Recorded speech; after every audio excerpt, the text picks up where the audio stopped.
Tonight, Question Time is in Scotland for the first time since the SNP came off the rails in such spectacular fashion. Following Nicola Sturgeon's resignation and the arrests of high-profile SNP officials in the course of a police investigation into the party's finances, the audience here in Fort William want to know what it all means for Scotland and for the UK. We're here in the Western Highlands, in the foothills of the UK's highest mountain, Ben Nevis. This area is represented by the SNP at Holyrood and Westminster, although the wider Highland area voted narrowly against Scottish independence back in 2014.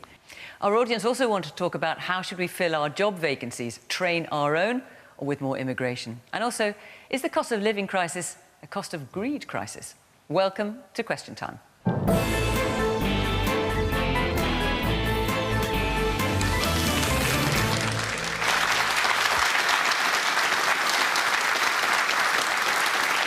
On tonight's panel, from the Scottish National Party, Mairi McAllan, elected to the Scottish Parliament 2 years ago at the age of 28. She was immediately given a government job, having been an advisor to Nicola Sturgeon. She's now Cabinet Secretary for Net Zero. Malcolm Offord is a minister in the UK Scotland office, who also serves in the Department of Business and Trade. After 25 years in the City of London, he returned to Scotland and was made a life peer by Boris Johnson 2 years ago. Jackie Baillie is Deputy Leader of Labour in Scotland and has been a member of the Scottish Parliament since 1999. She was a minister in the Labour-led Scottish Government over 20 years ago and has since held numerous shadow cabinet posts. Alex Salmond has twice led the SNP for a total of over 20 years and was First Minister of Scotland from 2007 until 2014, resigning after the loss of the independence referendum. Now out of Parliament and after a rather public falling out with Nicola Sturgeon, he leads the pro-independence Alba Party, which is just over 2 years old. It has yet to have an electoral breakthrough, but has 2 MPs who defected from the SNP. And the journalist and TV personality Nina Myskow was born in St Andrews to a Scottish mother. Having been the editor of Jackie magazine, she became a columnist for The Sun and the News of the World, and now commentates on current affairs for a variety of TV programmes.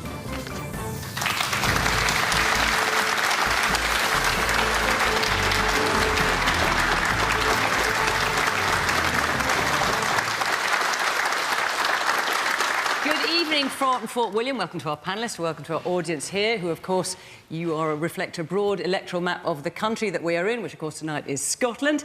And welcome, of course, to all of you watching at home. We are on social media, as always, and we're also on BBC Sounds after the programme, so you can catch us there too. So, let's start with our first question, which is from Tony McCoush. Are opposition parties being overly confident about the demise of the SNP without offering a credible alternative? So, it's been a little while since Question Time's been in Scotland, so quite a lot has happened since then. So I'm just going to fill you in to make this question a little bit clearer. The First Minister, Nicola Sturgeon, resigned. The SNP Head of Communications resigned. The SNP Chief Executive, Peter Murrell, resigned, who also happens to be Nicola Sturgeon's husband. Then Mr Murrell was arrested. Many of you remember the image of the police tent erected in the front garden of their home. The SNP Treasurer was also arrested. He then resigned. Both men have been released without charge, but a police investigation into the SNP's finances and a luxury motorhome continues. The SNP President says it's the biggest crisis the party's ever faced. Nicola Sturgeon says it's beyond her worst nightmares. Mairi. Well, I think, yes, the risk of the SNP is being overblown. Fiona, you know, you've... What about everything I've just said? Well, no, I was going to say you've quite fairly taken us through a list of events there, but first of all, there has been no conclusion to any of that, and that's about as far as I can go in commenting on it, because it's a live case, and of course, doing otherwise could risk constituting contempt of court. But the point nonetheless, it's been a spectacular series of events since Nicola Sturgeon resigned. And it's clearly not a good look. There certainly has been activity, there's certainly been media attention to that. But I strongly believe that the people of Scotland, who in 2007, when we first came to government, that was the first time in 300 years that the people of Scotland had elected a government that was serving their interests first and foremost, not having strings pulled from a London party. And we have been trusted to do so in the 15 and 16 years since then. Certainly, there is a great deal of activity ongoing in the media, but we are focused on continuing to deliver for the people of Scotland. Certainly locally in my area, I'm seeing a lot of support. I'm seeing people coming back to the party. And I think the bottom line is that your approval ratings are dropping in the polls, though. Well, I mean, polls are polls, but the SNP is still polling well. Parties love to quote them when they're doing well and not so keen on them when they're not doing so well. Well, look, I don't mind at all. We're some months out from an election, but the interaction that I have with my constituents in Clydesdale, with the people of Scotland when I meet them in my government role, is that the SNP has earned and re-earned the trust of the people of Scotland, and we still have it. And I can tell you that we will continue working to earn and re-earn that every single day. I mean, I do genuinely feel sorry for the SNP supporters and voters who put their trust in the party and have had that trust betrayed. I mean, I cannot begin to describe the series of events that have happened.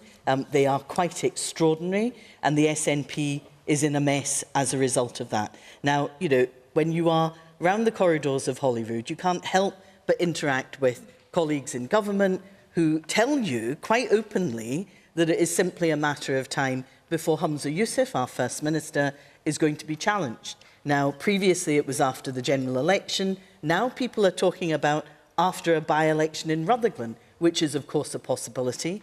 They do not have confidence in their own First Minister. And in fairness to him, he has been handed a really tough job by his predecessor, because what's going on in the SNP isn't just about the party. The lack of transparency, the culture of secrecy is actually at the heart of the Scottish Government as well. And whilst they're fighting like ferrets in a sack, their eyes are off the ball of what needs to happen with the cost of living crisis, how we get our NHS back, and how we fix our economy. But the question, Jackie, is also about our opposition party being overly confident without offering credible alternative. Absolutely not. I can tell you that we will work for every single vote. Of course, the polls are indicating that, you know, the SNP support is dropping. We don't take anything for granted. And that Labour support is flatlining. We will, no, it's not at all. If you look at all the recent polls, both in terms of the UK general election and support in Scotland and the Scottish Parliament election and support for Labour. Who, as you know, is an election. But let me say to you, I would never have imagined a set of circumstances where, you know, Anas Sawar is more popular than Humza Yousaf. Keir Starmer is more popular than Humza Yousaf. Keir Starmer, who doesn't mind if he sounds like a Conservative. To be honest, I didn't interrupt you, but Labour genuinely will work hard for every single vote. We take nothing for granted. Alexander. Tony's question was, were the opposition parties being arrogant or complacent in assuming that the SNP would be inevitably, you know, go down in flames? And yes, they are. I mean, the reason for that are a number of things. Firstly, that SNP support is deeply embedded in Scotland. It's been built up over generations, and particularly since 2007, as Mairi rightly says, the SNP did lots and lots of good things in government. And therefore, there's a tolerance factor to the difficulties that the SNP are having at the present moment. Mairi's drawn the short straw tonight. It was a very difficult position to defend. Is that how it feels to you, Mairi? No, not at all. I'm very proud to be here as an SNP representative. And you've done a good job in defending the position. That's the point I was making. But you'd underrate the strength of support. Secondly, there's two reasons why the SNP came to preeminence in Scots politics. One was what the SNP was doing, and the other thing was what Labour and Tory weren't doing. And judging these two options, the people of Scotland have put their trust in the SNP over a long period. But the fundamental reason for the Unionist parties not to be complacent is that while the SNP is having its difficulties and the support has been declining, support for independence isn't declining. Support for independence is near 50%. You know, exact opposite of where we were 10 years ago, when support for the SNP was at 50%, but support for independence was below 30%. Now it's exactly the opposite. Support for the SNP is in the 30s, support for independence is high. So I think that the fundamental reason that the Unionist parties are complacent is they underrate the strength and resonance of the desire of people in Scotland for independence. That's the reason that they're complacent. Okay. Well, before I come to the rest of you, I'll just hear a bit more from our audience then. So, yes, the woman here in the yellow cardigan. It was just to say, Mairi was saying about how with the SNP that their support is remaining and it's not being lost. Well, I have to disagree with that, and I know a lot of people are in the same situation. I voted yes for independence. I've always voted for SNP, but after the results of what happened, my trust is just completely broken, and the same with any party. If I'm honest, I couldn't pick a party now to vote for because I don't trust any single one of them. With everything that happened during COVID, you know, down at, I don't need to explain what happened, but with that, and then obviously with this, I just, I have no trust in any political parties at all. So, I'm sorry you feel that way. I really was just referring to my local situation in Clydesdale, but I really am sorry that you feel that way, and you're exactly the type of person who I would personally want to engage with to find out what matters to you and to see how we can rise to that challenge. Right. The woman there in the glasses. I've been following Scottish politics since 2014 when I took an interest in the referendum. I have yet to see the Tories or the Labour Party actually speak properly for the people of Scotland. All I see is what they're being told from London.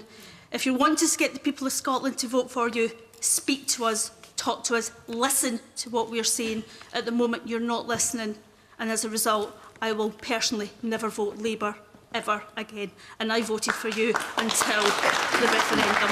OK. I'll give you a chance to answer that in a minute. Yes, the man here. Isn't the problem the fact that because so many people vote on nationalist or unionist lines that it's very difficult actually at elections to hold any one party to account over their views on other issues like that are so important, like infrastructure, particularly around here, and because people are voting SNP if they're independents, Conservative, Labour, Lib Dem, whoever else if they're unionists, and it's just trench warfare between those two, and it's important to get through on any other issue, impossible to get through on any other issues. OK. Can I come in and no, can I let the rest of the panel answer? No one's going to get a chance. Malcolm, trench warfare, and talk to the people of Scotland rather than just what you're saying, madam, which is just basically repeating what you're hearing from Westminster. Well, just to deal with the SNP, first of all, the SNP have been a phenomenal campaigning party. They've won 8 elections in a row. If you think about the numbers, there's 4.3 million voters in Scotland, and in the 2014 referendum, they got 1.6 million votes.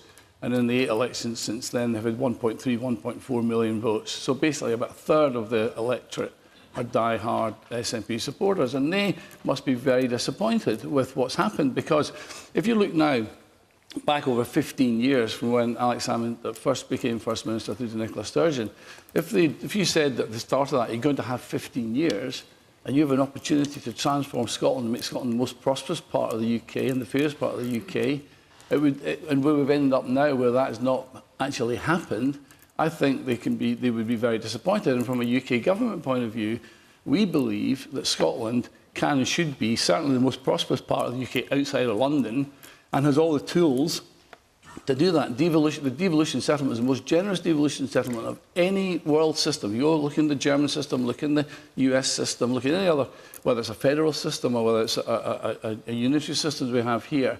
And what do you make of David Frost, Lord Frost, who's saying he'd actually quite like to become an MP if he's given the chance, saying actually devolution's gone too far, we need to be rolling back? Well, I don't know if David Frost's been to Scotland personally. I don't know. I don't know if that's the case, but I live in Scotland and I know what actually goes on here. And I think we have a fantastic opportunity to grow a 21st century Scotland which is prosperous and fair. And we have all the tools to do that. The key tools that we need, like a strong currency, like a strong treasury, like free borders, the ability to trade internationally, the strength of being together in one country. We have all of that, and we can make, and within the UK, we can make Scotland a powerhouse if we can get working. If the UK government, the Scottish government work together, we can turbocharge Scotland. Nina. I obviously don't wander the corridors of Holyrood at all. I mean, I live in London, but I do obviously have an enormous interest in Scotland. And I look at what's happened, and it's just so disappointing. It's a mess. I mean, in old Scottish Parliament, it's gone from a stushy to a burch. I mean, it's really... Do you want to translate for anyone who's not from around here? A stushy is a bit of a problem. No, I know what it is, but I'm just saying, being from south of the border. But a burch is an absolute catastrophe. I'm disappointed because I looked at Nicola Sturgeon, and for somebody of my generation, any woman who reaches a position of power is to be applauded. You know, she broke through. It takes a lot, even in this day and age, for women to break through. And I was, you know, proud of that. And also during the pandemic, I don't know what problems you had here or what things went wrong, but I know that Nicola Sturgeon stood up on her hind legs every day and talked to the people of Scotland, whereas we were stuck with Boris Johnson. And I envied you for that. Mm-hmm. And things were moving forwards. And now it's completely shattered. And that I think there is an enormous hole there. And it's almost unseemly the way people are rushing to try and fill it, you know? Oh, no, we were here all along, we'll do it for you. Well, you could have voted for before. I don't know how you solve this. I really don't know. The trouble is, I tend to agree with Billy Connolly's, and with no ill respect to my fellow panellists, but he always said that the desire to be a politician should preclude you from ever being one.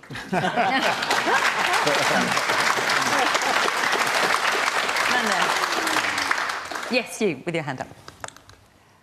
The desire to have a prosperous Scotland is what I think we all wish for. And the nationalist government at the moment does appear to stifle some of those ambitions. And I will give you one example, and that is, in a national market, it is better that we in Scotland, when we make things, can sell them easily across the borders of our country. And recently, there was an initiative called the DRS scheme, which meant that anybody in Scotland making anything in bottles or cans, particularly in bottles, would not be able to sell it south of the border without having to pay a tax, an extra tax. Now, that is a barrier to trade. That means that me, as a man making things, is anxious about how I want to build my business, because I fear that the Scottish Government's going to turn on me left and right with new initiatives that are actually going to prevent me from growing my business, employing people, and improving local skills. And what you're referring to is a bottle return scheme, which was mooted here and I think has pretty much been shelved for the time being. Oh, no. Was it not? No, not been shelved. Very much awaiting our Internal Market Act exemption from the UK Government so we can plough ahead. Right. But yeah, no, just on that, I mean, I hang on a second, because it's been delayed. It's definitely been delayed. Yeah. Oh, yeah, there's been delayed, and we've responded to some of the concerns from business, and we've changed some of the regulations to respond to some of that. OK, so more generally, to his point, what you don't want is more borders, more tariffs, more difficulties in the way of the free flow of trade. That's what you're saying. I don't. Yes. Yeah, and I can completely understand. These are the complex issues that, as a nation and as a polity, we have to be willing to take on and debate and discuss, because, you know, I believe that Scotland's future is best served as an independent nation, and questions like trade and how we will do it are part of that. I don't think anyone is suggesting that we wouldn't trade with our closest partners in the rest of the UK after independence. And in the meantime, what is that route to independence now, Mary? Because when Nicola Sturgeon was still First Minister, she talked about the next general election being de facto referendum. Mm-hmm. Hamza Yousaf, who is now First Minister, is saying he's not wedded to that idea. Yeah. Yeah. So what is the strategy? Yeah, so just I'll come on to that, Fiona, but I just wanted to say the anomaly now is that because of Brexit, we can't trade as freely as we did with 27 other countries across the European Union. So there are barriers to trade with being part of the UK as well. But as regards the route to independence, Well, the party's strategy is what I'm... The party's strategy is, well, the Section 30 order is the gold standard. I want independence. I want us to get it. I don't want us to spend the next 20 years wrangling over its legal recognition. So when you say Section 30 order, what you're talking about is for the Scottish people to be given permission to have the referendum, for the Scottish Parliament to be able to have that. As we did the UK government. Previously under the Edinburgh Agreement, for the UK to acknowledge that the people of Scotland have voted for a majority of MSPs who've promised to deliver an independence referendum. They should recognise the democratic will of the people of Scotland and undertake that exchange of powers so that we can have that gold standard referendum and put it to the people. And given that the UK government's basically said you're not going to get that. What is the strategy? Well, I don't accept that. If it's not a de facto referendum, what is it? I don't accept that we just perpetually continue in a UK state that doesn't recognise democracy. That is completely unsustainable. But in the meantime... what are you going to do? I understand that's your position, but what's the strategy? In the meantime, my party has a job to do to get support for independence up beyond 50%, up to 55, 60%, because at that point, the democracy denial that we're experiencing from the UK government, I think, has to collapse. Otherwise, the truth is that this is no longer a union of equals, and actually Scotland is being held in this union against their democratic will. You want to come in? I'm just thinking when Malcolm was speaking, he said he didn't know if Lord Frost, his colleague, had ever been to Scotland. Well, I don't know either, but he's certainly done a lot of damage to Scotland because he was the chief negotiator of Brexit, which has severely damaged the Scottish economy and the economy across these islands. Now, in terms of... But the man there in the audience is worried that independence would also damage Scotland and damage trade. No, the man there was, if I understood him correctly, was talking about the bottle return scheme. As an example of a trade barrier. Yeah, but the bottle return scheme, along with things like self-ID, juryless trials, and taking away 10% of the fishing areas from fishing communities at the present moment, there's a range of initiatives by the Scottish Government which are tin-eared. They haven't been listening to the people. And therefore... But in answer to Malcolm, I mean, there's a reason that the SNP and the Scottish Government have been in power for 16 years, and that's because in most of these 16 years, they didn't do things like that. So there's a new First Minister. My advice, I'm sure, is totally unsolicited. It might not be wanted. But my advice to Humza Yousaf is clear the decks.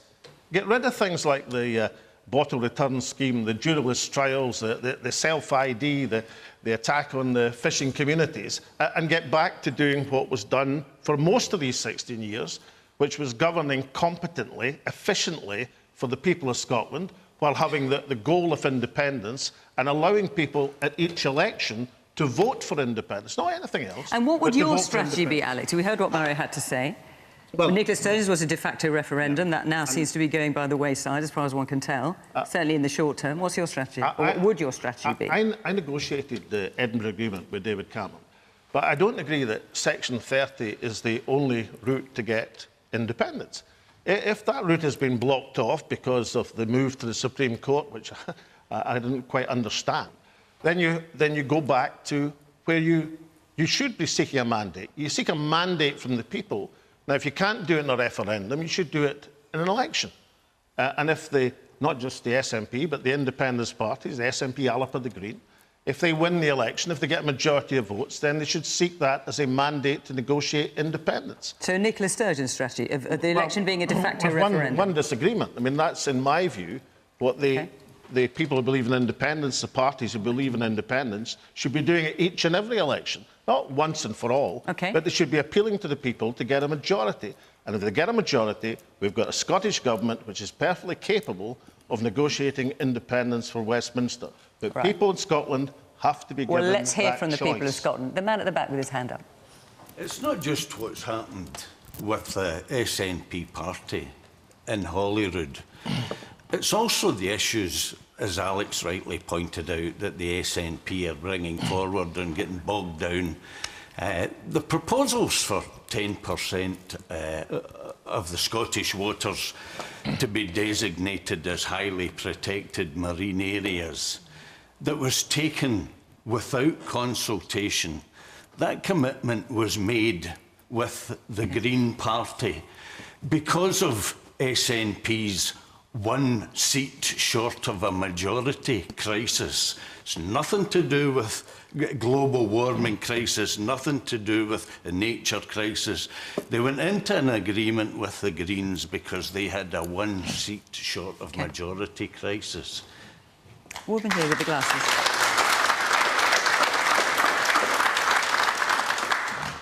So I used to be an SNP voter, and it's not because of this that I've decided not to vote for them. I've decided because something that's personal to me, my MP won't support and help me raise awareness for and make changes for. So I want to know, But the amount of SNP voters now wanting to turn away and go somewhere else, I want to know how confident Alex Salmond is of taking these voters from them. He used to be the First Minister for Scotland under SNP. You've now set up your own party. So how confident are you that these voters will then turn to you? Well, I should say, it's not my party, but it's got 7,500 members now.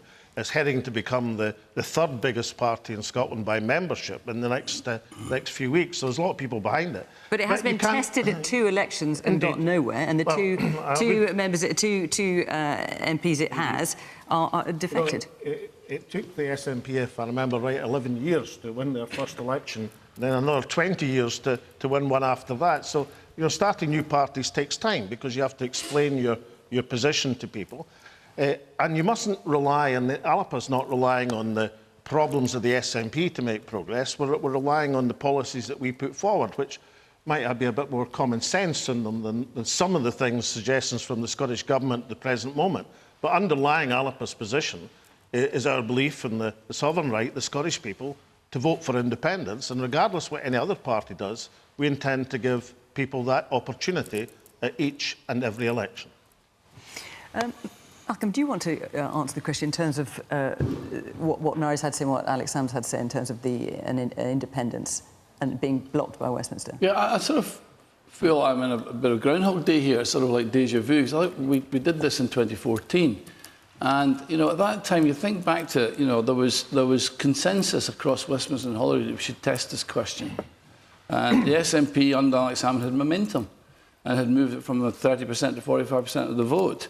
The oil price back then was 115. That was when the SNP did like oil. There was Tory government in London. Alec managed to get the yes question on a yes or no, which we wouldn't do again. And he managed to get it done under EU electoral rules rather than UK electoral rules, which Malcolm, meant that... How are you deciding the referendum question? Just as a matter of interest, if it were a referendum. Hang on. So all of that was set out. All of that was in favour of the SNP. And let me just remind you of the score. 2 million, first of all, 3.6 million Scots voted, 84% turnout, the highest turnout in any election in the G20, except in Australia, where it's compulsory to vote. 2 million Scots voted to stay in the UK.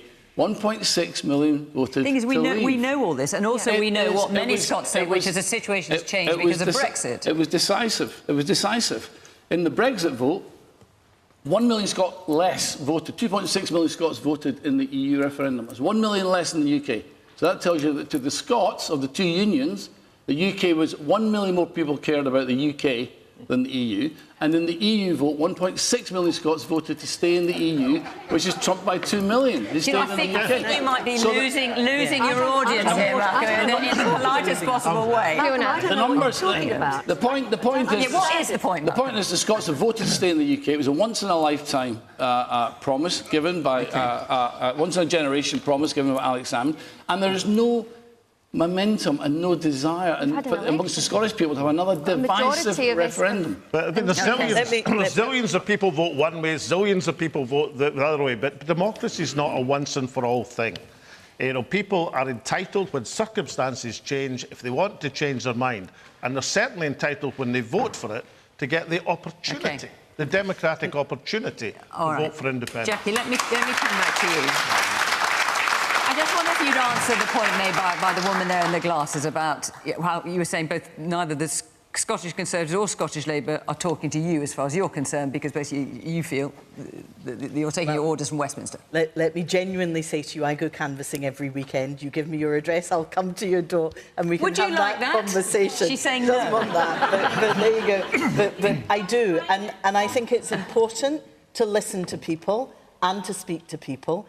And let me tell you what they're saying to me. That there is not a majority, certainly in my area, that are in favour of independence. Neither is there a majority in favour of the status quo. But what I see day in, day out is people asking for change. People in my area stuck on an NHS waiting list. 1 in 7 Scots stuck on a waiting list. But that, in fairness, Jackie, that's not the point she was making. Tell me if I'm paraphrasing you wrong. The point you were making was you feel that what you're not doing is talking to Scottish people about the things that matter to them, but you're just parroting what comes from Westminster. Is that a fair paraphrase? But I am actually telling you what I'm hearing on the doorsteps in Scotland. and it is about a cost of living crisis. It's people struggling with energy bills. They're talking about food prices going up in their supermarket. These are the things people are raising with me. And let me say as gently as I can, you know, to both Alex Salmond and to Mairi, because currently polls are predicting that the SNP will lose seats at the general election.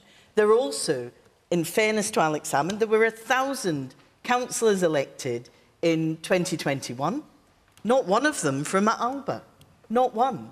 So at key electoral tests, I've no doubt SNP members are moving over to Alba, but SNP voters aren't doing the same, because the real test at this general election is who can replace the Conservatives. You don't need to protest with the SNP, because that will not remove the Conservatives. You can actually vote for Labour, get a Labour government, and kick the Tories out. And I think Kirsty Blackman... So you're saying vote for Labour even if you don't really want them, but just as a way of getting the Tories out? Is that what you mean? To be honest, what I'm hearing on the doorstep is people do not want to see a Conservative government any longer. And yet, right? let me just say, Kirsty Blackman, you're a former SNP deputy leader, and Mairi Black, a current SNP deputy leader, have said on TV that they would do all they can to bring down a Labour government. That's let the cat out of the bag. It suits them better to have the Tories, to have continuing... Okay. All right. No, I'm going to... Wait a minute. People... We've been speaking for half an hour on this, so no, I'm afraid not, because otherwise I'm not going to get any of the other questions in. And the thing is, the questions that we select for this programme are dictated by you and where your interest lies. And we did have a lot of questions about that. We have many about the other topics I'm going to come to. So forgive me, Alex, I'm going to stop it here. Before I do, I just want to tell you that next week Question Time is in Gravesend in Kent, and the week after we're in Leicester. So if you want to come and be part of the audience, it's fun, isn't it? Come and add your 2 pence. Go to the Question Time website, the address is on the screen, and follow the instructions there. Right, let's take one of these other questions that I know you want to talk about, from Anne Dalgatti. There you are. With the lack of EU nationals, will the country's hospitality and fruit-picking sector be able to survive another year? Right, so this week we had down in London, we had the Home Secretary saying there was no good reason why the UK couldn't train up enough fruit pickers, amongst other things, and we don't need to bring more, increase immigration or bring more people in. Then the very next day we had the Prime Minister saying, oh, actually, let's have another 10,000 extra visas for exactly those people. So who's in charge, Malcolm? Prime Minister's in charge, and the... Doesn't he need to have a word with his Home Secretary? Well, the industry, both the fruit pickers and the agri-industry and, in fact, the fisheries have been in extensive discussions with UK government on this. And we are in a period of transition where we have to move to a new world outside of Europe. And we've relied very heavily on European, particularly Eastern European workforces in the past. But a practical solution has now been found. The industry is now generally happy with. So what do you make of the comments by the Home Secretary then? Well, I think what... I mean, she is adamant that that is not what should happen. Yes. I think... She's just wrong, is she? Well, I think what she's referring to is I think what she's referring to is the issue that we have. There are job opportunities in this country, and we have people who are economically inactive, and yet we're bringing a lot of people in to do jobs that perhaps we ourselves don't want to do anymore. And she's trying to wrestle with that issue of how do we help to get our own people back to work versus bringing in outsiders to do these jobs. She's doing a bit more than wrestling, isn't she, Malcolm? In fairness, she's saying we shouldn't have any more. Well, and Rishi Sunak is just now allowed 10,000. No, the government policy, which has been agreed. I mean, she was speaking in a convention outside of the government. She was speaking in a conservatism convention thing.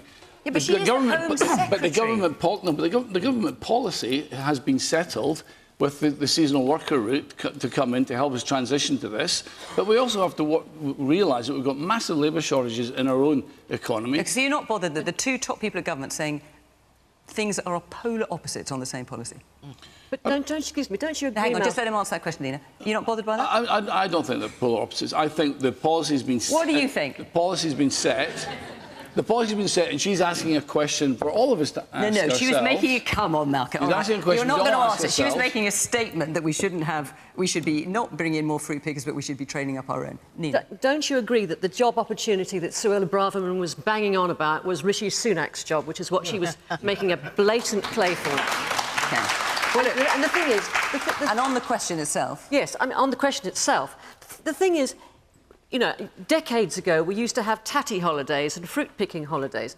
You know, we just have been a nation that hasn't done it for a while. I don't know whether it's just lack of opportunity or we just well, let me give you a figure, Nina. So in 2020, only 5% of seasonal workers in farms in Scotland, for example, were from the UK. Yes, but the thing is, you know, she talked about training up fruit pickers, butchers, lorry drivers. They're very, very different. I mean, the logistics of fruit picking, you have to go to a farm. You can't just bus people out from, you know, and the EU workers stay in, you know, caravans. How many kids are going to be, you know, it's hard work. Maybe as young people expect more from a job than that. I don't see that. I just don't see. It's impossible somehow. Okay, guy at the back in the corner, yeah. I've worked in hospitality for the last 2 years, and we're desperately short-staffed, I can promise you. So I asked the man in blue on the panel, are EU nationals welcome in the UK to help bolster our economy or not? Do you want to answer that?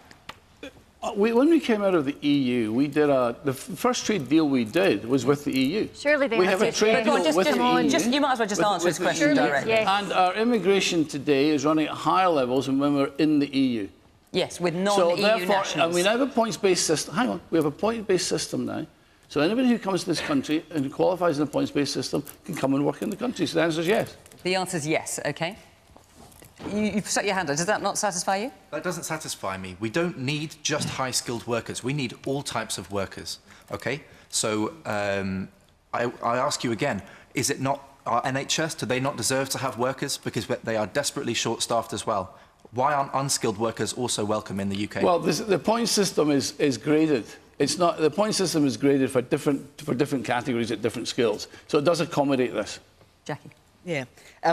I think you're absolutely right. We need to make sure that there is a level of migration that will support both our economic needs but also our public services. And the NHS is currently carrying 5,700 nursing vacancies, and that's affecting patient safety. So we absolutely need to do something. But my understanding is there has actually been something like a 95% increase in work visas. But these people aren't coming to Scotland.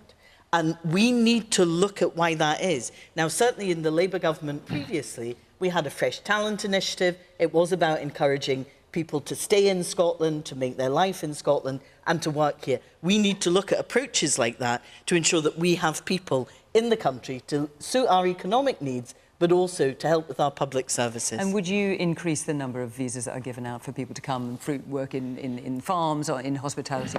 I think clearly the number has increased substantially. I do think we need to take it further, but it is about directing people to the right parts of the country. They are simply not coming to Scotland, and we need to understand why that is. OK, let's hear a bit more from our audience before I go around the panel. Yes, woman there in the stripy T-shirt. I think one of the reasons that they're not coming to this part of the Scotland is because the infrastructure and the logistics, like you said, is just impossible. I live in Ardnamurchan, which is just over the water, and our ferry over the Corran Narrows has been broken for several weeks now. We took a 92-mile detour to be here tonight. 92 miles, and that is the only way we have to get across the water. So it's well, all first very of all, well. Thank you very much. A pleasure to be here. And I have to say, thank you. The ferry not been working? The ferry was off since before Easter. We only had a temporary ferry at the time. It was a smaller vessel, and it's not. We don't know when it's going to come back. But these are the problems that the Highlands especially are facing. It is not just our ferry, which impacts us massively. There's been problems with all sorts of different ferries and infrastructure. It really needs looking at because we depend on hospitality, we depend on workers, we depend on all of this, and we've just not got any support. We're not hearing anything from our MSPs, our MPs, or anything. Nothing is being done, and it needs sorting. Okay. What's the name of the glasses? Yes. Thought to ask is how much unemployment people have we got, so why do we need incomers? We've got high unemployment if we're not. Well, what we have is in the UK we have a million. What about Scotland? I'll come to Scotland. It's because it's 10%. It's about exactly the same numbers. It's about 1 million job vacancies and 1 million unemployed looking for work. And in Scotland, it's about 120,000 to 100,000, so it's the same number. But we have 20% of our working population economically inactive, a third of whom are on long-term sick. and many of whom are carers. They'll also include students, there'll be early retirers. And we know by talking to that cohort that a lot of them would like to get back to work. They feel they've lost their way, they haven't got a pathway back to work. And I believe we should have a responsibility to try and help them to get back to work, because that's 20% of our working population. How many people leave school and just sign on?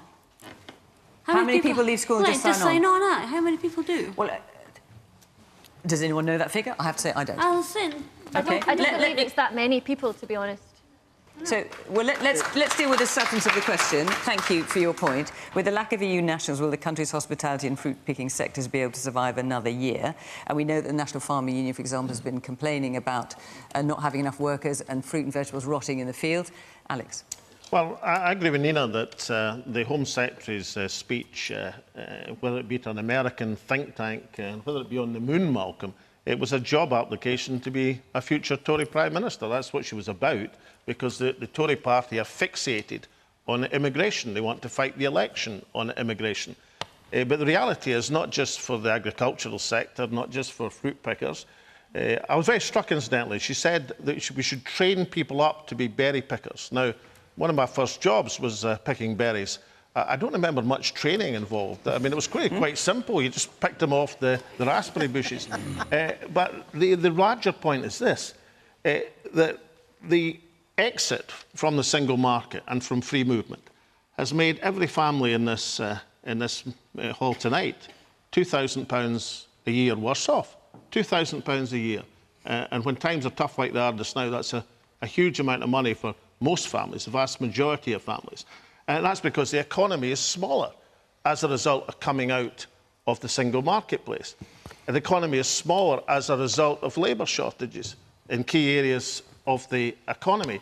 And it's all very well to say, you know, well, Keir Starmer's going to come in and sort it out. But Keir Starmer won't commit himself to going back into the single market. He won't commit himself to freedom of movement because he's frightened of the Tory attack on immigration. And so when Jackie said earlier, people are desperate to get rid of a Tory government. Yes, I think they are. But why on earth would they then vote for Sir Keir Starmer to implement almost the same policies across a range? Well, it's not nonsense, Jackie. Nonsense. On Europe, where Labour should, you would think, be arguing to get as much back into the economic free market, the single market of 500 million people as possible, Labour won't commit to that because they're frightened of the Tory attack on immigration. And as a result, the two major parties at Westminster are going to be offering effectively no choice in the coming election. It's either going to be the Brexit with the Tories or Brexit with the Labour Party. And it is, Jackie, why Scotland needs to make its own choices with regard to its economy and its trade. Mairi. Yeah, just on the initial point, I worked quite closely in my previous job as Environment Minister with fishers, farmers, hospitality sector, and they were at their wits' end, not just about Brexit and what it ended up meaning for them all, but also their complete inability to communicate with the UK government and to have them listen about the needs that they had for seasonal workers and to respond to that. I'm afraid that Brexit has been probably the single greatest act of economic self-harm. The OBR, the UK government's own economic advisors, have said that the economic impact of it is twice that of the pandemic. And that's before we even get into what we've lost culturally. So my solution, the SNP's solution, is that we get ourselves back into the EU. We do so as an independent nation, and then we can live, work, love and move across 27 nations of the EU like we used to be able to. But that's quite some time on. Forgive me for interrupting, but that's quite some time. What are the fruit pickers, the farmers, the hospitality, what are they going to do in the meantime? Well, that's what I'm doing virtually, or I was doing virtually every day in my previous role, was lobbying the UK government to do the right thing by seasonal work visas and to reflect the real number of folks that we need to be getting in to work in your businesses. It's been inexplicable, actually, the way that they've responded to it. Jackie, do you want to just answer Alex Salmond's point about basically if you're voting for Labour, you might as well vote for the Conservatives, because frankly you get the same when it comes to immigration and Brexit? But that's an extraordinary proposition, and I have to say it's one I reject, because if you contrast what the Tories are about, right, and go back to 4.5 million of COVID money to their cronies. No, but specifically, no, Jackie, wait a minute. Because if you want to get into all the different... They are intent on... We'll be here all night. But specifically on this question, which is about a lack of EU nationals and immigration, what's the difference between you and the Conservatives? There is a clear difference. The Tories have a toxic relationship with the EU.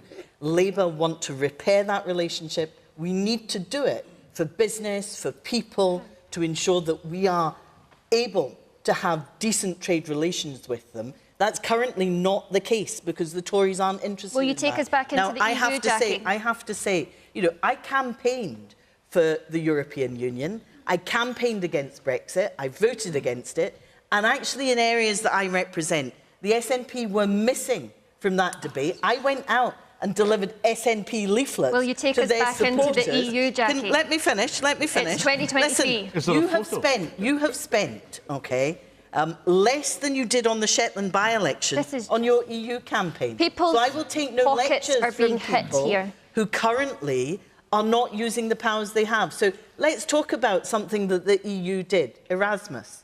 That impacted on a lot of young people. It gave them opportunities to travel. Wales have replicated Erasmus. The SNP have still not done that. We do not have a replacement for Erasmus. So I will not take lectures from people who, frankly, deliver the rhetoric to you about wanting to go back into the EU, but have no idea how they would do it, no plans to do it. There is a pragmatism about what we face just now. And what Labour would deliver is a much closer, better working relationship with the European Union. And more because EU that's what nationals we working need. in Scotland? Well, I would welcome EU nationals working in Scotland. Equally, I would welcome people from Scotland being able to work in the EU as well. Can I just say, I did Erasmus, and it was one of the most horizon-expanding experiences of my whole life, you know, coming from... So why haven't you done it? Why haven't you Can I replaced tell you it? this, what Jackie just described there about a closer relationship with the EU, this is the perpetual disappointment... No, but what about the Erasmus point? Because it's obviously great for you, and she's saying the SNP have not replicated it. It's the perpetual disappointment that we've come to know from Scottish Labour, and I just set out that our approach, the SNP's approach, and we're the only ones now defending Scotland's European future. On Erasmus it's an independent country, back in the EU, so you brought it up. And back in the Erasmus scheme. Right, so, and the reason why Scotland hasn't replicated it... Look, I'm sorry, we can try and put plasters over the disasters that the Tories and Labour have delivered for us. Instead, we will focus on the big picture, which is getting Scotland back into the EU. Okay. Quick word on trade, on Brexit. Just a very quick word on trade on Brexit. Within less than a minute, because I want Scotland's to move on. one of Scotland's most profitable sectors is food and drink. We are 25% of, sorry, actually a third now of UK exports. So if you think that we represent the population, we're a third of UK exports. Last year there were 8 billion. That was up 20% from the previous year. It's now 10% since we up on when we were in Europe. Okay. That's an industry. It doesn't seem to be... Food and drink seems to be trading very well, up 20%, record-breaking with or without Brexit. I don't see Brexit as in any way endangering our trade there are other areas of trade which have not done so well, as you know. Let's take one more question from, because we've only got about 10 minutes left, believe it or not, from Mairi McAllan. Oh, there you are. Hi. So in the House of Commons this week, the SNP's Mairi Black was quoted saying that this is not a cost of living crisis, this is a cost of greed crisis. What are your thoughts on this quote? Mairi Black of the SNP, of course, was in the House of Commons on Tuesday, and she talked of profiteering during the pandemic. These are, you know, I'm paraphrasing what she said, high supermarket prices and the large profits enjoyed by the energy companies. And she said that, therefore, this is not a cost of living crisis, it's a cost of greed crisis. Can I just ask, Mairi, how's it affecting you? Massively, especially with food shopping, just daily bills. Funnily enough, today I was speaking to my colleagues at work, and one of them is a single mother, and she lives at home with her son, and she says that her electricity bill has went up by over near enough £150 a month. Things like fuel. I mean, even if you just look in Fort William now, the cost of fuel here compared to other places is ridiculous. And we're thinking of that 92-mile round journey as well. Yeah. So it's really noticing it, and it's not just, you know, certain individuals. It's everybody is noticing it. Okay. So Jackie, let's kick off with you. I mean, obviously, you can and you will lament this being the party's position, the state that you think the country is now in as a result of the Conservative government or as a result of the SNP. What would Labour do? So we've been very clear about setting out a cost of living package to help people. For example, I know energy prices have gone sky high. We would have a windfall tax on the excess profits of the oil and gas companies who are making, huge profits at the moment. And that would put £1,400 into everybody's pocket because the cost of energy has just outstripped anything we know. I know in my local area, food prices have gone up enormously to the extent that, and I won't name the brand of butter, but it was security coded by the supermarket. I mean, that is just extraordinary. People are not able to afford the basics, so we need to do much, much more. We have set out plans, including, for example, at the moment, we know interest rates have gone up to 4.5%. Those on mortgages who perhaps are on fixed-term mortgages coming off them, they will struggle enormously. And there are mortgage rescue packages that we've suggested that, frankly, the SNP government have yet to implement. These are practical things we're suggesting that would help people, including looking at how we do rent reform to ensure that those who are private renters are also protected. So there's a range of things we would do. Okay. But the top priority for people is tackling this cost of living crisis. It is crippling people, and we are simply not doing enough, either at a UK level or in Scotland. People shouldn't have to choose between food and their heat, so it's critical. Instead of, saying SNP should do this or Labour should do that, do something now, because everyone is needing something done. I particularly like much time left. So I think it's a brilliant phrase. It's a brilliant phrase, cost of greed, because what we've seen in the last few years is real naked greed at the top of government, from Boris Johnson to down to every little Tesco supermarkets. They're all making money, and it's when people put. I mean, Tesco's profits, just for the record, their profits have fallen. Actually, they've fallen, but they've made an enormous amount of money, and I believe the supermarkets are fleecing us, because when you go in to buy a packet of Ryvita or something, and it's gone up from 90p to £1.50, who is making the profit off that? But the thing is, it's when you put profits before people, which is what this government has done for so long and continues to do, every aspect of it, that is completely wrong, and that's why we're all suffering. Everybody is. Everybody is. The train companies, the water companies, as you said, all the sort of the energy bills. It's nonsense. The profits they're making for their shareholders are obscene. They're obscene. This is money that should go into providing the service that they're supposed to provide for us. All right. So, greed at the top of government, Nina is saying, but also in terms of supermarket prices, I mean, Tesco, Asda, Sainsbury's, I think they're the top three. Their profits have fallen, but nonetheless, prices are sky high for people. Is government being greedy itself, and can anything be done about supermarket prices? Well, I think the government's just put a package together of 94, call it 100 billion. You think that the COVID furlough and COVID extend cost 400 billion. So a quarter of that has been put into the whole cost of living support package for 2 years. Right now, the government's taxpayers are effectively paying half of all your energy bills. All of our energy bills are being paid, of which half of that is coming from the windfall tax from the oil and gas companies. Can I just say one thing? Grant Shapps made a statement last week, one of the stupid statements, saying that the Tories are filled with steely determination. They're like rats in a sack, never mind steely determination. What he said, he told us this. He told us that in a few weeks, energy bills are coming down. It's summer coming, for heaven's sake. I mean... OK, so I think what we say is this is not exclusive to the UK. This is not a UK. This is a global issue. Now, our food inflation is running about 19.5% in the UK. Germany is a point higher, and France is 2 points lower. Overall inflation. Hang on, overall, our inflation is higher than any of the other G7 countries, as you know. No. Our economy is now growing. Now we've just had an upgrade from the Bank of England, the IMF. Our economy is now growing, and we're not in recession. Okay, but in terms of food inflation, the input costs, mostly obviously fertiliser and fuel, have gone massively through the roof with the whole outcome of the Ukraine war. That is now under control. We've got that under control through government intervention. prices are now coming down, inflation will come down. But right now it's very difficult, which is why the government's put a lot of money into especially the most vulnerable families, 8 million families getting particular targeted benefit on cost of living benefit. Add in the increases Malcolm, to the minimum wage. when was the last time you were in a supermarket? There's a package of measures that have been brought in to mitigate this very difficult time, and we now need to guide the economy through and get back to growth and low inflation. That's what we're determined to do. Yeah, I mean, I think that there have been eye-watering profits made by oil and gas companies, but also by others, including Amazon, etc. And the SNP have advocated for windfall tax on them because people are suffering, as you say, having to choose between putting food on the table or heating their homes through one of the coldest winters that we've had in recent times. Now, there are,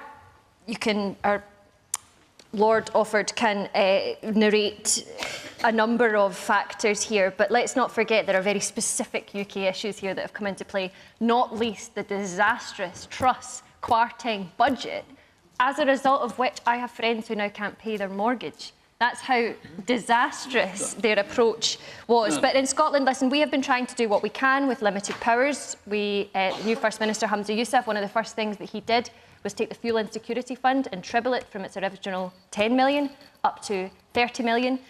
We have been actually, dealing with cost of living in Scotland for years, however. We have 1,140 hours of funded childcare. We have the baby box. We have the largest provision of free school meals, primary 1 to 5. We're about to deliver 6 and 7 in the coming years. And if, allow me to mention it, the Scottish child payment. It was £10, we made it 20, it's now 25 into the pocket of eligible children every week, busting poverty. People in the rest of the UK should be crying out for that. Alexander.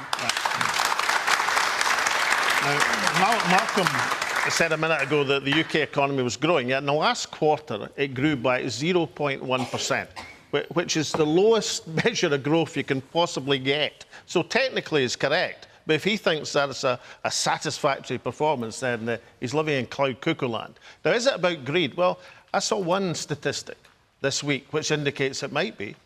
It was that the food prices in supermarkets have gone up by 13%.